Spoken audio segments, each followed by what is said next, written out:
My husband told me I was nothing without him. The next morning, his entire world crumbled. The storm outside raged with the same anger that was burning inside me. Heavy rain slammed against the kitchen window, each drop hitting like it was trying to break through. I stood frozen in the middle of that room, his words still echoing in my head like a curse I couldn't escape. "You've always been a burden, Emma. Always." His voice had been sharp, merciless, like I was some useless weight he'd carried for too long. My hands had trembled so violently that the coffee mug slipped from my grasp and shattered into 100 jagged pieces across the marble floor. I stared at the broken fragments but didn't bend to pick them up. I kept my eyes locked on him. This man I had loved for 8 years, married for 5. He stood in front of me in his spotless pilot uniform, his captain's stripes gleaming proudly under the harsh kitchen light, as if his job somehow made him untouchable. His eyes were cold, almost disgusted, like he was looking at something he couldn't stand to be near. And yet, in that moment I smiled. It wasn't joy, and it wasn't weakness. It was something far sharper, something he didn't expect. Because only 3 hours earlier, I had opened the thick manila envelope that had been lying in our mailbox for weeks. An envelope he had been intercepting every single day, pretending it never came. He thought I wouldn't notice.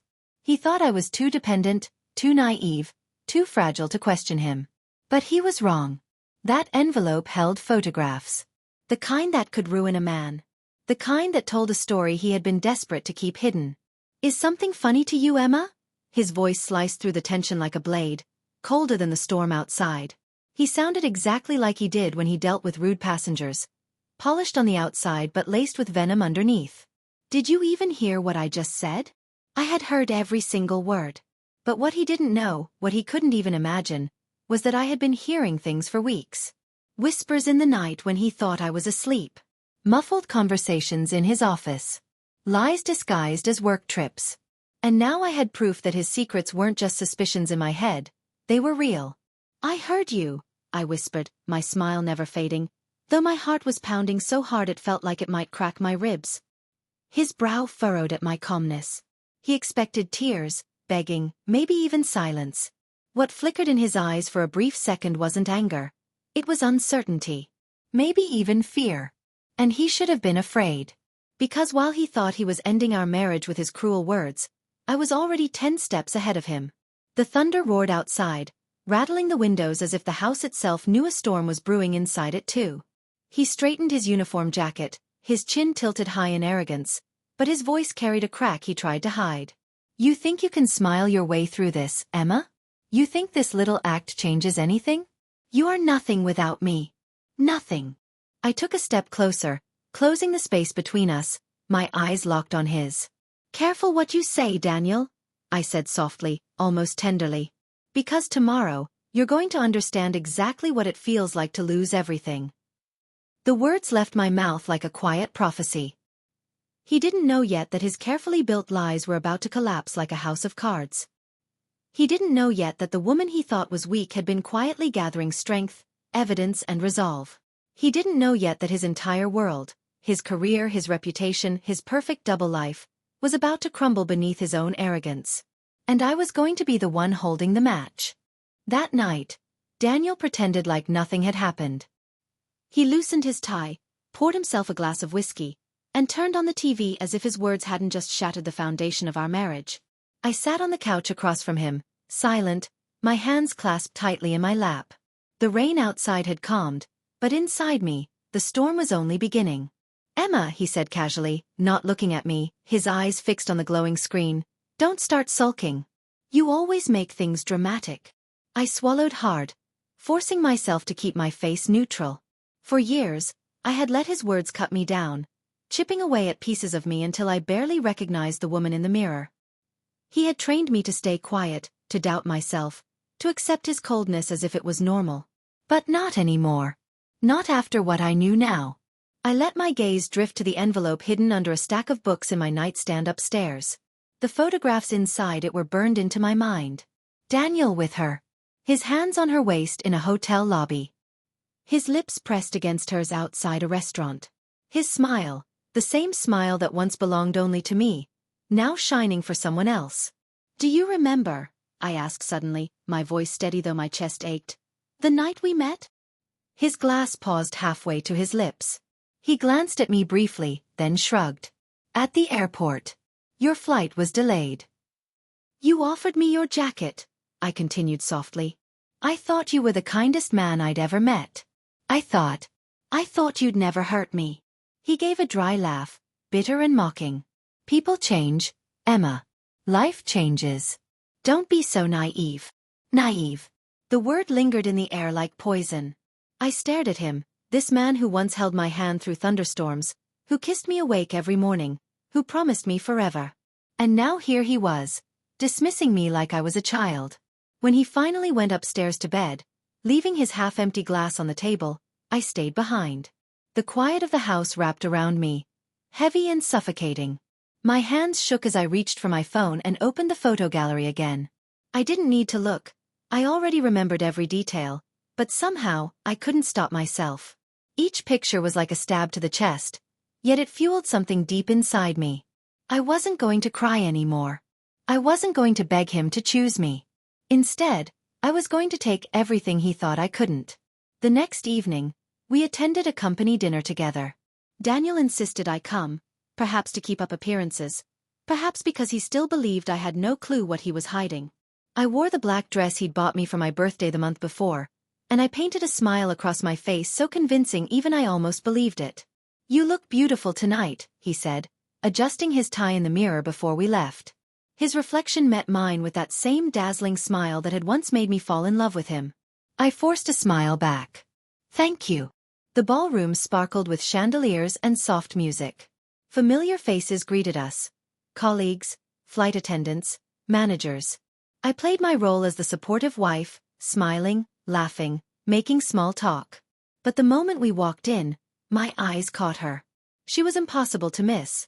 Tall, blonde, stunning, wearing a red dress that seemed designed to command attention. She stood near the airline's display booth, talking animatedly with one of the regional directors. And then I saw it, the way Daniel's body stiffened, the way his jaw tightened, the way his eyes betrayed recognition. Who's that? I asked, my voice light casual. His head snapped toward me, too quickly. Who's who? The woman in red, I said, tilting my chin toward her. He glanced at her briefly, then gave a careless shrug. No idea. Probably someone from corporate. But I knew. I could feel it in the air between us. He didn't need to say her name. His eyes said it all. For the rest of the evening, I watched them. The way her gaze found him across the room. The way he avoided looking at her directly, but couldn't stop stealing glances when he thought no one was watching. I felt my stomach twist, not with jealousy anymore, but with certainty. On the drive home, the city lights blurred past my window.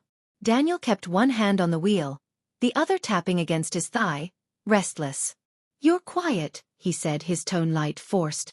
Just thinking, I murmured. About what? Nothing important, I lied, turning to study his face in the soft dashboard glow. How was your trip to Phoenix last week? You seemed stressed when you got back. His grip on the steering wheel tightened just enough for me to notice. Same as always.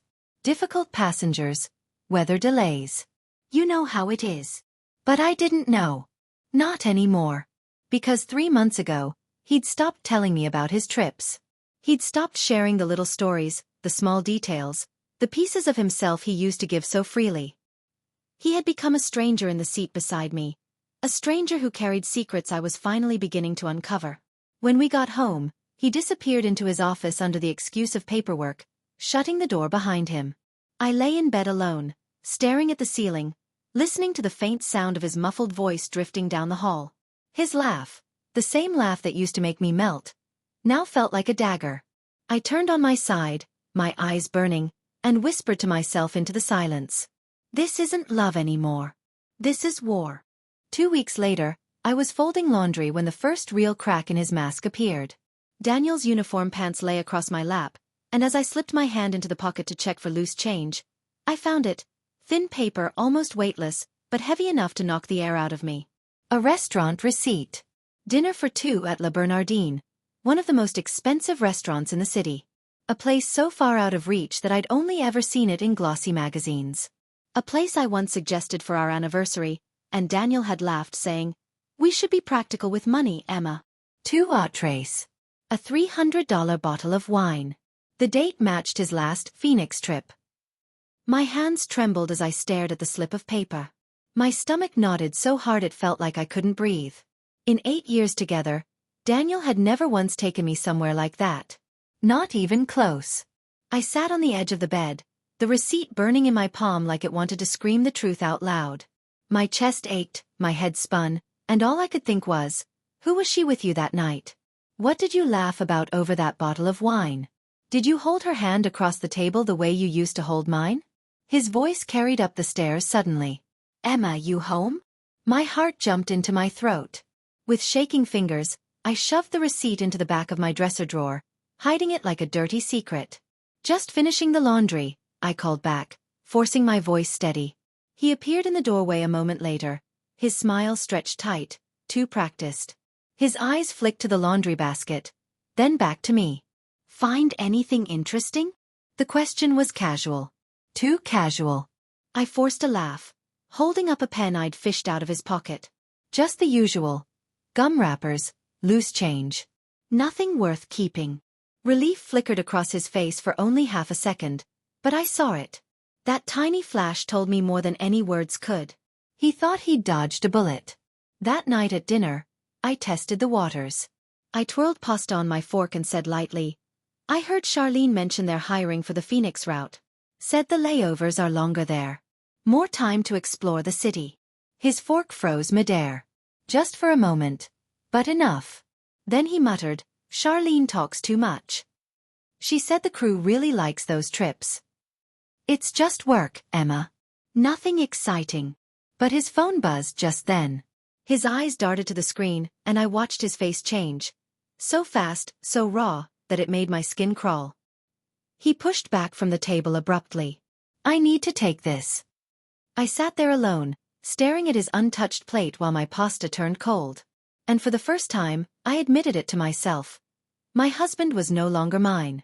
In the weeks that followed, the signs multiplied. Small things at first, then impossible to ignore. Daniel started going to the gym more often, hours on end after his flights. He bought cologne I didn't recognize, expensive shirts he swore were old ones I'd somehow never noticed. At night, he rolled to his side of the bed and never reached for me.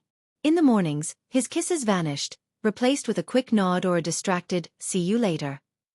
The warmth we once had, the easy comfort, the laughter, it was all gone. One evening, I asked carefully, are you okay? You seem different lately. He didn't even look up from his phone. I'm fine. You just seem distant. Like your mind's somewhere else. His eyes lifted then, and for a split second, I saw something chilling. Cold. Detached. I'm not distant. I'm tired. My job is demanding. Emma. Not everyone gets to stay home all day. The words hit me like a slap. I worked part-time at the bookstore in town. I'd cut my hours when he got promoted to captain because he'd insisted I didn't need to carry that burden. I work too, I said quietly. 20 hours a week. It matters to me. It's not exactly stressful, he muttered, eyes back on his screen. I just stared at him. The same man who once told me he was proud of me for loving books. The same man who used to say the bookstore was lucky to have me. Now, he dismissed me like I was nothing. When did you become so cruel? I whispered, more to myself than to him. I'm not cruel. I'm realistic, he said flatly. That night, I lay in the dark, listening to his steady breathing beside me, and I made a promise to myself. I was done pretending. I was done being the weak, naive woman he thought I was. If Daniel wanted to treat me like nothing, I was going to show him how dangerous nothing could be. It took me almost 3 weeks to piece her name together. At first, she was just a shadow in the back of my mind. The woman in the red dress, the stranger whose eyes lingered on my husband a little too long. But the more I watched Daniel, the more I listened, the more the pieces started falling into place like an ugly puzzle I hadn't asked to solve. Her name was Julia Grant. I discovered it by accident. Daniel had left his laptop open one morning when he rushed off to the gym. He was always careful, but not careful enough this time. His email inbox was open. Most of it looked like routine airline messages, but one caught my attention. An invitation to a charity gala addressed to both Daniel and Mrs. Grant. I almost clicked it, but then I heard his car pull back into the driveway, so I snapped the laptop shut and slipped out of the office before he walked in. My heart had been racing so violently that I thought he'd hear it in the hallway. But later that day, I couldn't stop thinking about that email. Why would an invitation addressed to Julia Grant show up in my husband's inbox? Unless she had been sitting next to him when he RSVP'd. The real proof came a few days later when I found her Instagram account. At first glance, it was glamorous.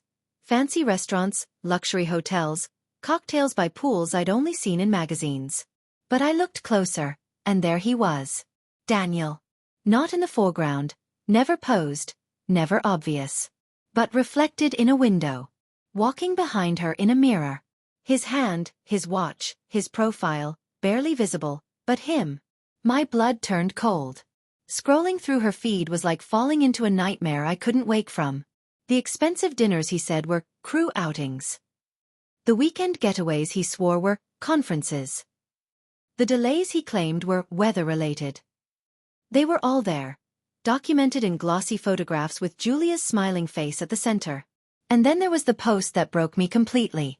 A photo of a diamond bracelet on a woman's wrist, the caption gushing, "When someone special shows you how much you mean to them. Sometimes the best relationships start as friendships. #grateful #new beginnings." I had seen that bracelet before. Just 3 weeks earlier, Daniel had been browsing online jewelry, claiming he was considering something for his sister's birthday. His sister's birthday wasn't until December. I stared at that photo until my vision blurred through tears. My body shook, but not just with grief, with rage. He hadn't just betrayed me. He'd used our money to do it. I started saving screenshots, my hands trembling as I created a secret folder. Each picture was another knife in my chest, but I collected them anyway. I wasn't going to let him make me feel crazy anymore. I wasn't going to let him paint me as paranoid. 2 days later, Julia's Instagram story nearly sent me to the floor. A simple photo of 2 airline captains' wings pinned to a hotel pillow. The caption read, "He's going to leave her soon. Just needs time to figure out the logistics. I can wait. What we have is worth waiting for." Those wings weren't just any wings. They were Daniel's. I knew because I was the one who pinned them to his jacket the day of his promotion ceremony. My hand shaking with pride as I celebrated the man I thought was my partner, my future, my safe place. And now those same wings were lying on a hotel bed with another woman's promise beneath them. I cried until my throat burned. I pressed my face into the pillow to muffle the sounds, afraid he would hear me. But inside, something changed. The tears weren't weakness anymore. They were fuel. The next morning, I did something I never thought I'd do. I hired a private investigator. His name was Victor. He wasn't charming, not polished. His office smelled like old coffee and papers stacked too high. But his eyes, sharp, knowing, told me he'd seen this story before. Dozens of times. "How long do you think it's been going on?" he asked as he flipped through the screenshots I handed him. "For months, maybe longer," I whispered, my throat raw. "And you want me to document everything? Photos, locations, financials?" I nodded, my hands clenched in my lap. "Everything." He paused, studying me carefully. "Emma, I have to ask. What do you plan to do with this? If you're thinking about divorce, you should know the law in this state." "I don't know what I'm planning yet," I cut in, my voice sharper than I meant. "I just need to know the truth. All of it." He nodded slowly, scribbling something on his pad. "I'll need at least 2 weeks. More if they're careful." "They're not careful," I said bitterly. "She thinks this is some kind of love story." His eyes darkened. "They always do." As I left his office, clutching the folder of evidence he promised to build, I realized something. This wasn't just about catching Daniel in an affair. This wasn't about a broken heart or even betrayal. This was about survival. Because Daniel wasn't just cheating. He was building a new life, and he was doing it by stealing mine out from under me. And I was going to make sure he regretted every step of it. The days that followed felt like walking through quicksand. Every step I took, every breath I forced, carried the heavy weight of knowing my marriage was a lie. Victor's investigation was still ongoing, but I couldn't sit idle. The silence of our house at night, broken only by the hum of Daniel's voice behind his office door, pushed me to dig deeper on my own. It started with our bank accounts. We had 3 joint accounts and 1 emergency savings account we had promised never to touch unless life left us no choice. That account was supposed to be our safety net, our future security. One afternoon, I logged in, my hands trembling as I typed the password. When the balance loaded, my stomach dropped. It was nearly $12,000 less than it should have been. My pulse hammered in my ears. Line after line of withdrawals glared back at me. Small amounts, moved slowly over months. Not enough to trigger alarms. Not enough for me to notice if I wasn't paying attention.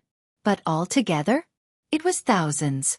And every transfer went into an account I didn't recognize. I called the bank immediately, my voice shaking. I'm calling about transfers from our savings account. I need to know where the money went.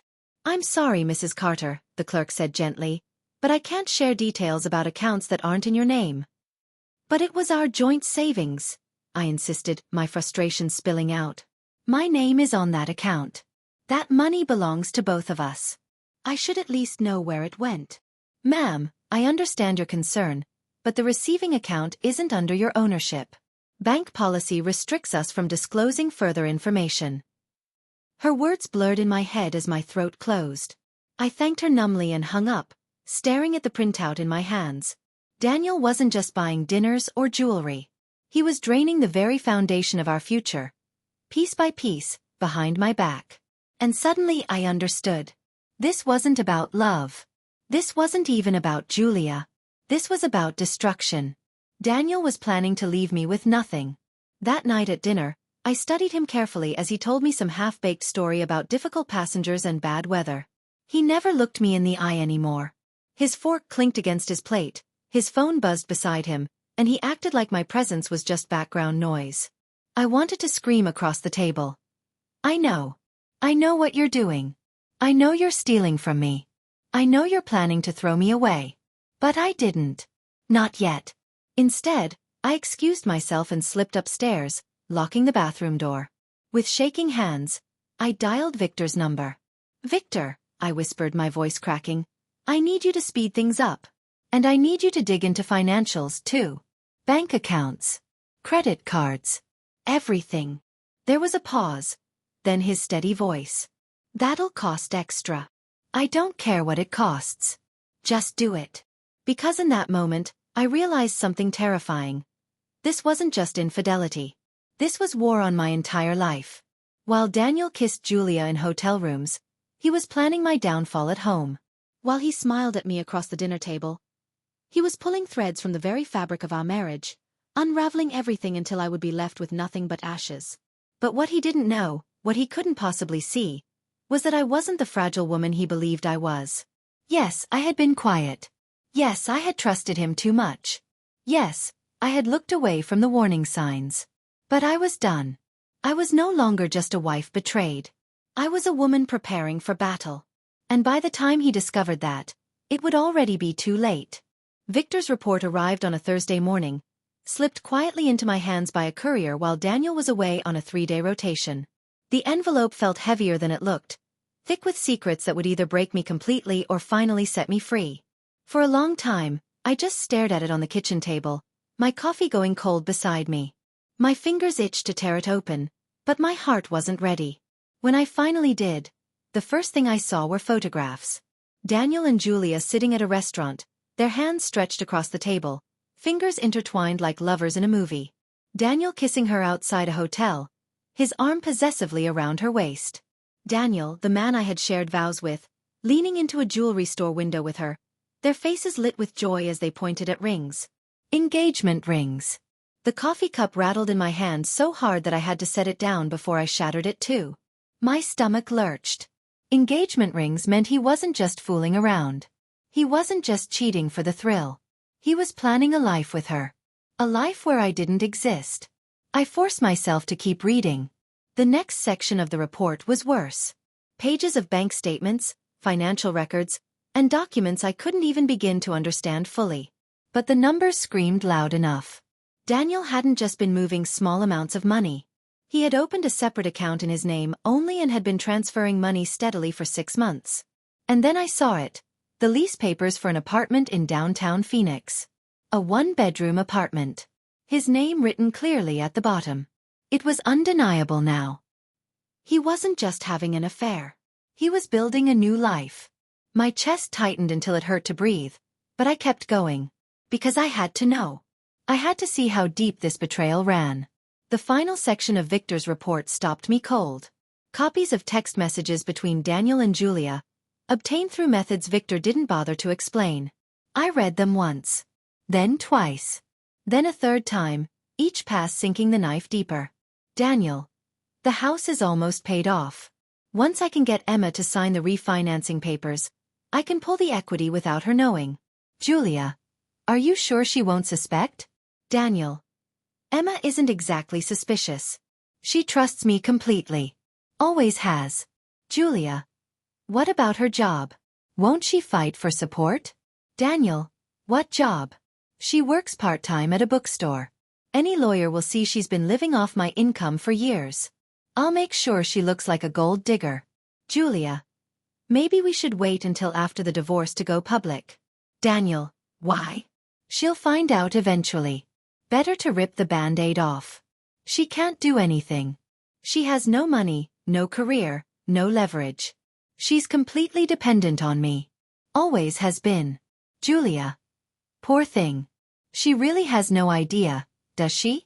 Daniel. None.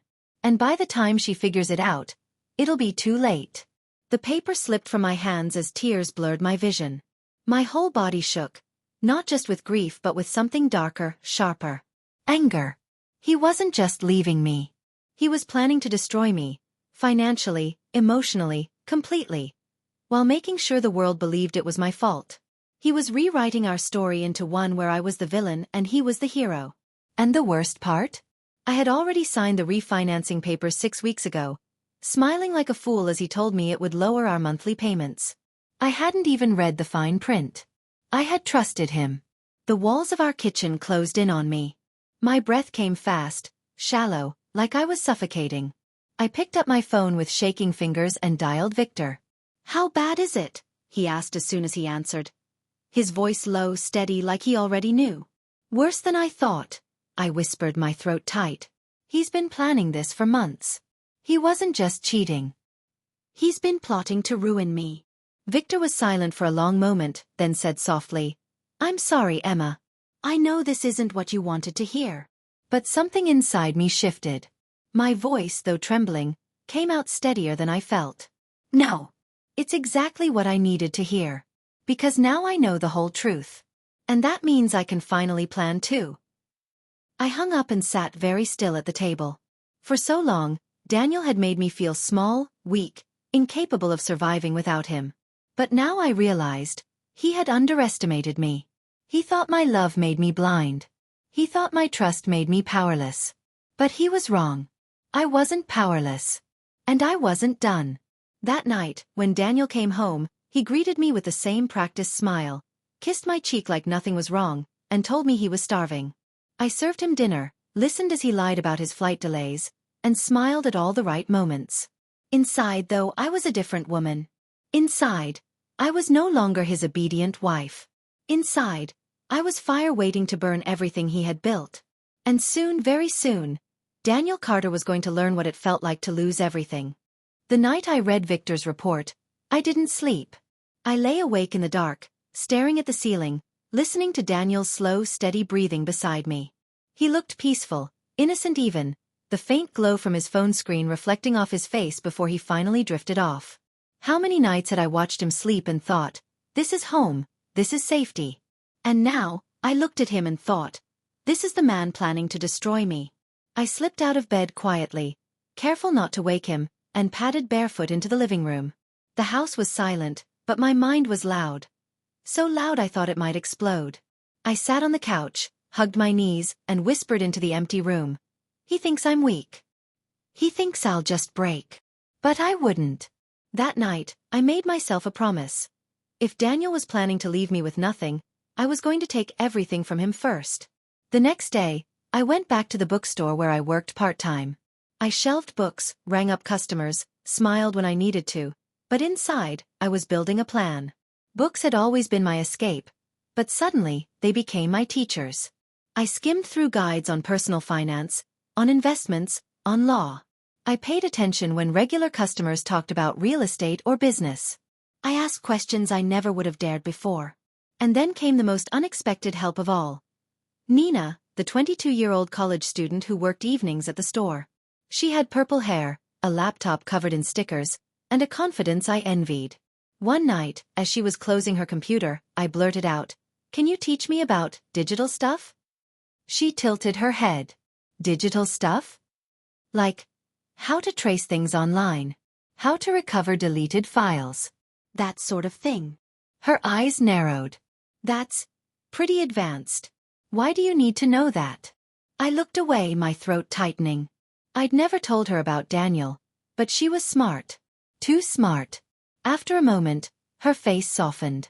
I can teach you some basics. But if you really want to go deeper, my brother works in cybersecurity.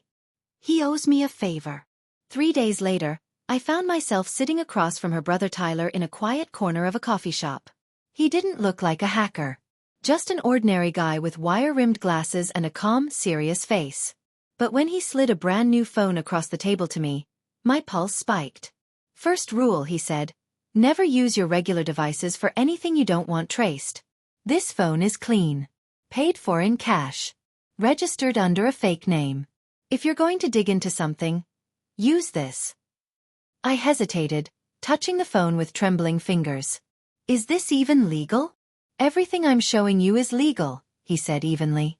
"How you use it, that's up to you. But if someone is trying to take everything from you, you have every right to protect yourself." His words sank deep into me. For the first time in weeks, I felt a flicker of control. Over the next 2 weeks, Tyler taught me things I never imagined I'd need to know. How to create untraceable email accounts. How to access data Daniel thought was hidden. How to record without leaving digital footprints.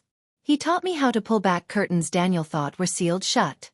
While Daniel flew planes across the country, I stayed home learning to become a ghost in his world. I opened a secret bank account under my maiden name and began transferring tiny amounts of money.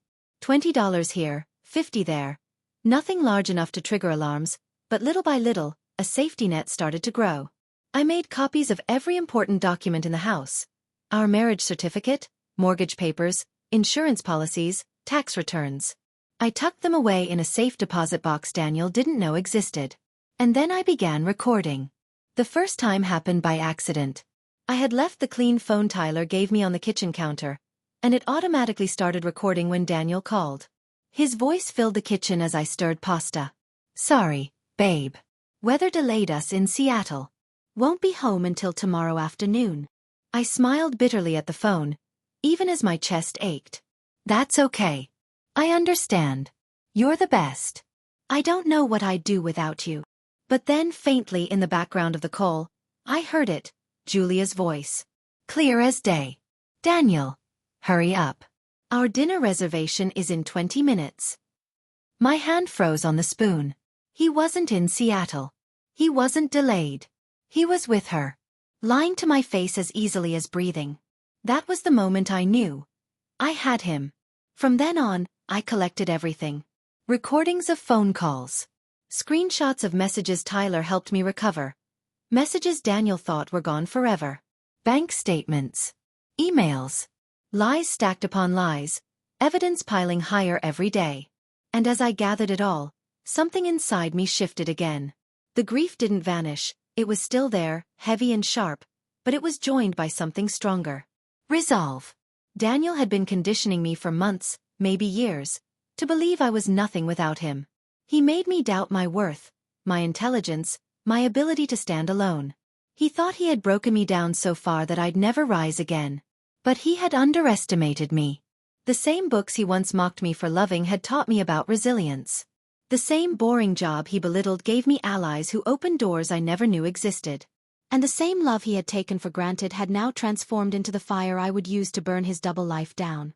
One evening, after another day of gathering quiet proof, I found myself staring at Daniel across the dinner table. He was laughing about some made-up story from his flight crew. His phone buzzing every few minutes with messages he thought I couldn't see. I studied him silently.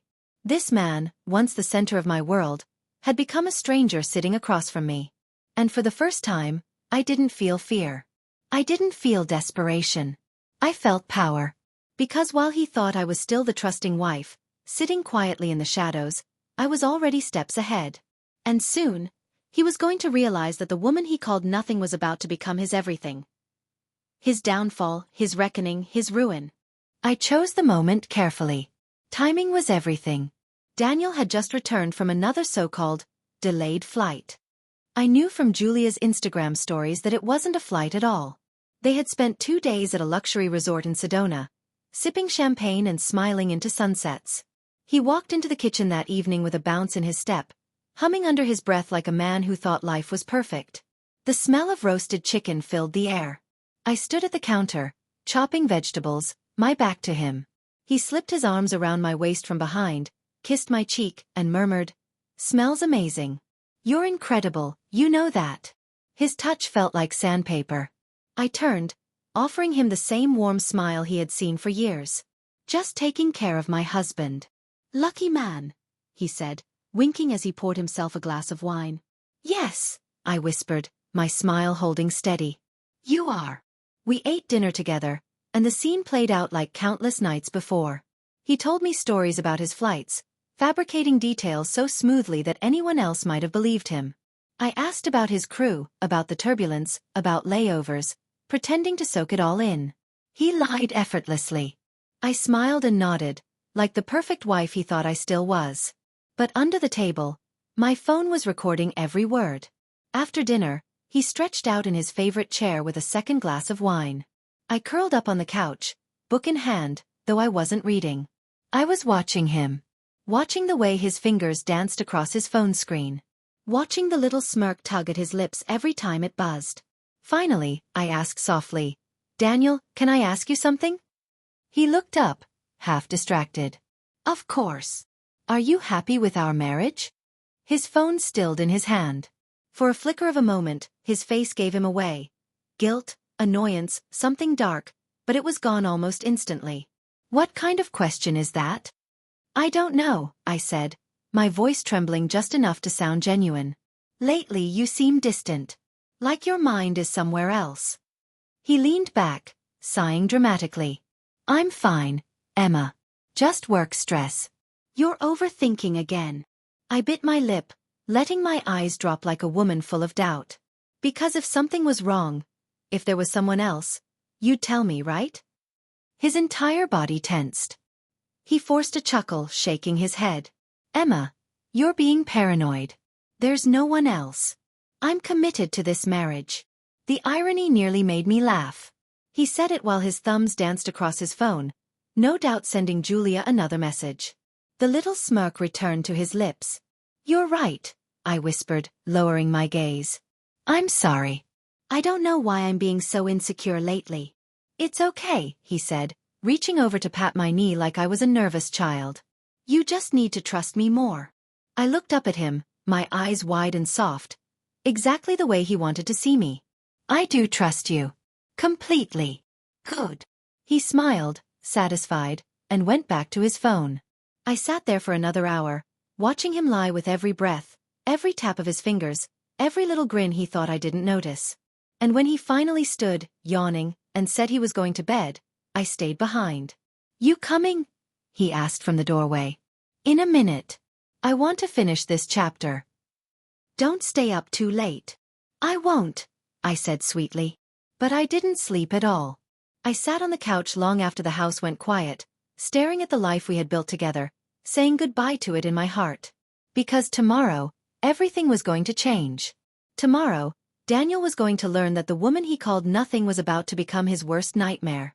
The next morning, he left for what he claimed was a 2-day rotation to Denver. But I had already seen the hotel confirmation in his hidden email account. It was a romantic weekend in Napa Valley with Julia. The moment his car pulled out of the driveway, I got to work. My first call was to Miriam in Airline Human Resources. I pitched my voice light and cheerful. "Miriam, it's Emma. I'm planning a surprise party for Daniel's 10-year anniversary with the airline next month, and I wanted to coordinate around his flight schedule. Could you tell me what trips he's on this week? Oh, that's sweet, she said warmly. I heard her typing. Let me see. Actually, Daniel isn't scheduled for any flights this week.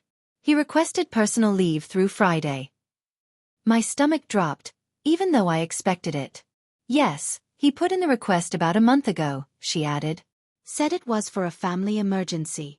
A family emergency. I forced a smile into my voice. That's right, I forgot.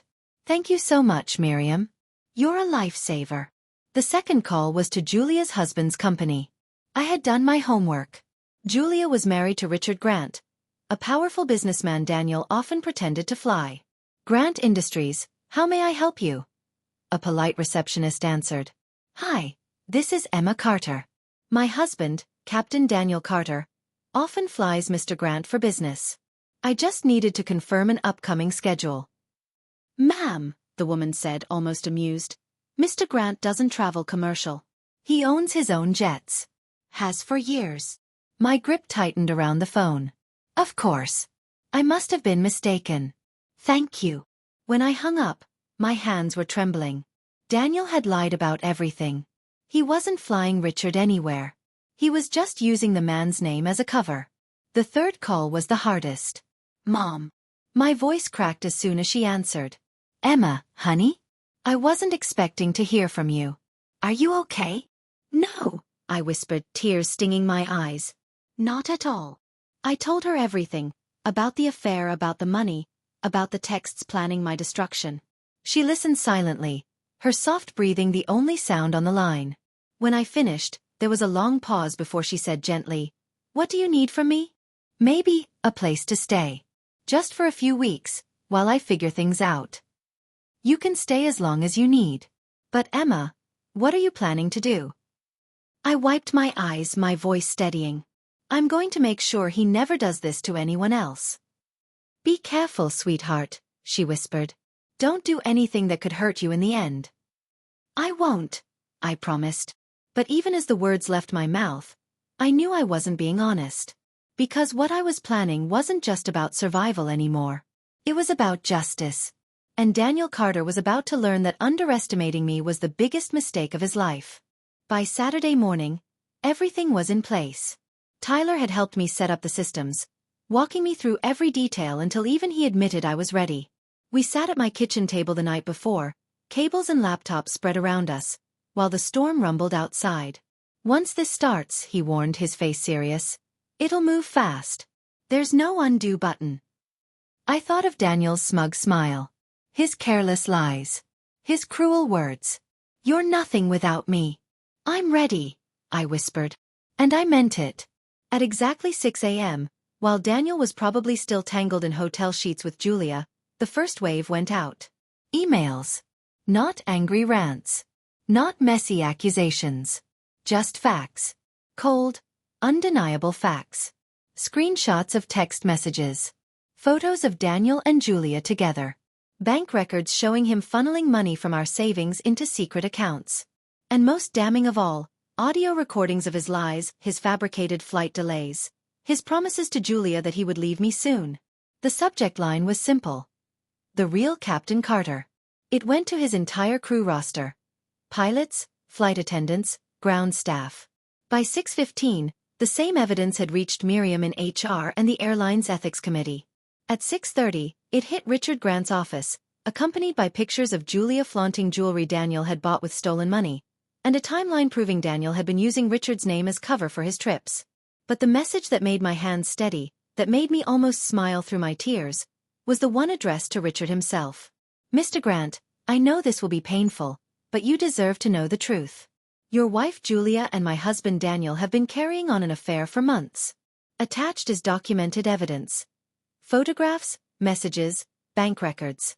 Their relationship has been funded with money stolen from my family's savings. I send this not for revenge, but because we both deserve better than to be humiliated by those we trusted most. I wish you strength in whatever you decide to do with this information. Signed simply, Emma Carter. By 7 a.m., the digital bombs had all been planted. Now, I just had to wait for them to explode. I didn't wait long. At 7:23, Daniel's car pulled into the driveway. I watched from the kitchen window as his phone began to buzz, again and again. He answered one call, his face twisting from confusion to shock to full-blown panic. He hung up, dialed someone else, then another, his movements frantic. By the time he stumbled through the front door, his skin was pale, his shirt rumpled, his eyes wild. "Emma," he blurted, his voice cracking. "We need to talk." I sat calmly at the kitchen table, sipping coffee, a book open in front of me. I looked up with the same gentle smile he had seen for years. "Good morning. How was Denver?" His face drained of all color. "It wasn't, Emma, please. Someone sent emails. To the crew. To management. To..." His voice broke. "To Richard Grant. There are photos, messages." I tilted my head, feigning confusion. "Photos?" His mouth opened and closed, his panic written across every line of his face. Then, almost in a whisper, he said, "I've been having an affair." The words hung in the air like poison. For a moment, I let my face crumble. I let my hand fly to my chest, my eyes widen, my breath catch. Genuine pain washed over me because even though I'd known, hearing him say it aloud still cut deep. "How long?" I whispered. He hesitated, then admitted, 8 months. I sank back in my chair, letting the silence stretch heavy between us. He reached toward me, his voice desperate. "I swear I was going to end it. I was going to choose us." "Really?" My voice sharpened, my tears giving way to steel. "Even though you already hired a divorce lawyer? Even though you drained our savings and signed a lease for an apartment in Phoenix? Even though you and Julia were planning to make me look unstable in court so you could take everything?" His eyes widened in horror. "How do you know?" I leaned forward, my voice low, deadly calm. "I know everything, Daniel.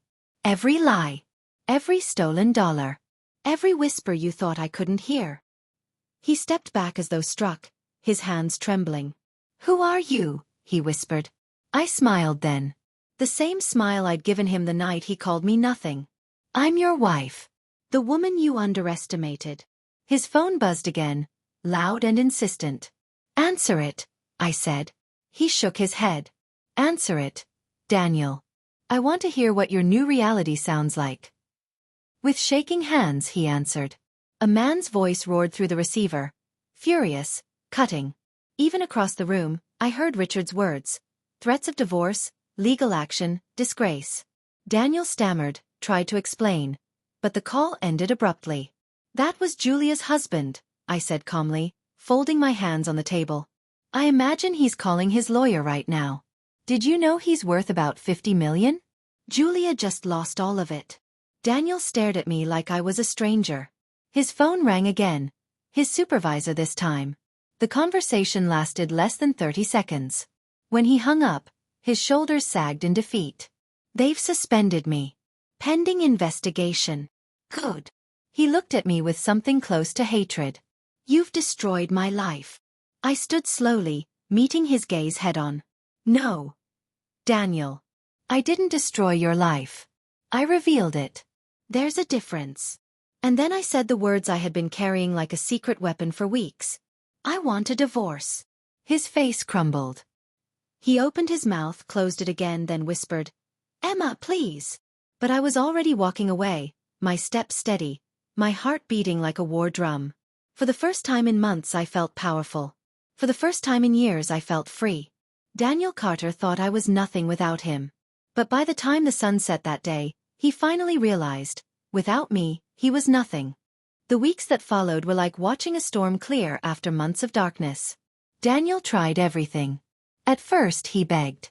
He sent flowers, left handwritten notes on the counter, whispered apologies through the crack of my bedroom door at night. He swore Julia meant nothing, that I was his whole world, that he had made a terrible mistake. But apologies don't fix betrayal. When begging failed, he turned to anger. He slammed doors, cursed under his breath, accused me of ruining his career. "Do you even know what you've done?" he shouted one night, his face red, veins bulging. "You've embarrassed me in front of everyone I work with. You've destroyed my reputation." I stared at him calmly, my voice steady. "No, Daniel. You destroyed yourself. All I did was show people the truth." That silence afterward was heavy, deadly. For the first time, I saw it hit him. He wasn't in control anymore. By the time the divorce papers were served, his world had already collapsed. The airline terminated his contract after the ethics committee reviewed the evidence. Julia filed for divorce under Richard's orders, her glamorous world crumbling just like his. The secret apartment lease was cancelled, and the bank froze his accounts pending investigation into financial misconduct. The man who once called me nothing now sat in a cheap rented room, jobless, reputation shattered, money slipping through his fingers like sand. But me? For the first time in my life I felt free. The day of our divorce hearing, I walked into the courtroom with my head high. Daniel barely looked at me, his shoulders hunched, his suit wrinkled. The judge reviewed the documents, glanced at the mountain of evidence, and ruled swiftly. I kept the house, half the retirement account, and alimony for the next 5 years. Daniel's lawyer didn't even bother fighting. It was pointless. As I left the courthouse, the sun warmed my face. I closed my eyes, inhaling deeply, feeling the weight lift off my shoulders. I wasn't broken. I wasn't weak. I wasn't nothing. I was alive. I was free. In the months that followed, I rebuilt. It wasn't easy. Nights were still lonely. Sometimes, I would wake up in the middle of the night, tears on my cheeks, the ghost of his betrayal heavy in my chest. But slowly, I stitched myself back together. I poured my energy into the bookstore, picking up more shifts until the owner offered me a full-time position as manager. I learned about business, marketing, finances, the very things Daniel once mocked me for not understanding. Tyler even taught me more digital skills, laughing as I grew more confident each week. And then something unexpected happened. A group of women started coming into the bookstore, drawn by the small support group I had started in the evenings. At first, it was just me and one other woman, a young mother whose husband had walked out on her. But soon word spread. Within months, we had over 20 women meeting weekly, sharing stories, offering each other strength. I realized something then. My pain hadn't been for nothing. My survival, my fight, my refusal to stay broken, it wasn't just for me. It was for every woman who had been told she was nothing without a man. One night, as we closed the meeting, one of the women hugged me tightly. She whispered, "You saved me, Emma. You showed me I could stand again." I walked home under the stars that night, tears slipping down my cheeks. But they weren't sad tears. They were full of gratitude.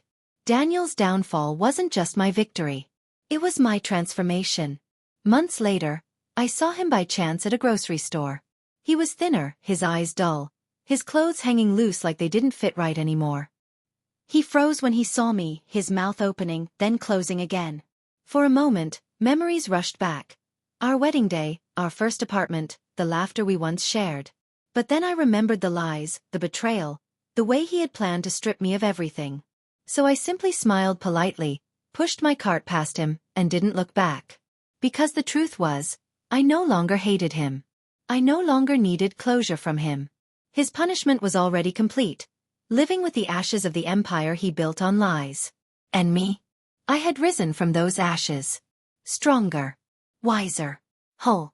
As I locked the bookstore that evening and walked into the golden glow of sunset, I whispered the lesson I had learned through every tear, every heartbreak, every sleepless night. No one has the power to define your worth. Not a husband. Not a man. Not anyone. You are enough on your own. Daniel once told me I was nothing without him. But now, standing tall, surrounded by the life I was rebuilding with my own 2 hands, I knew the truth. Without me, he was nothing. And without him, I was finally everything I was meant to be.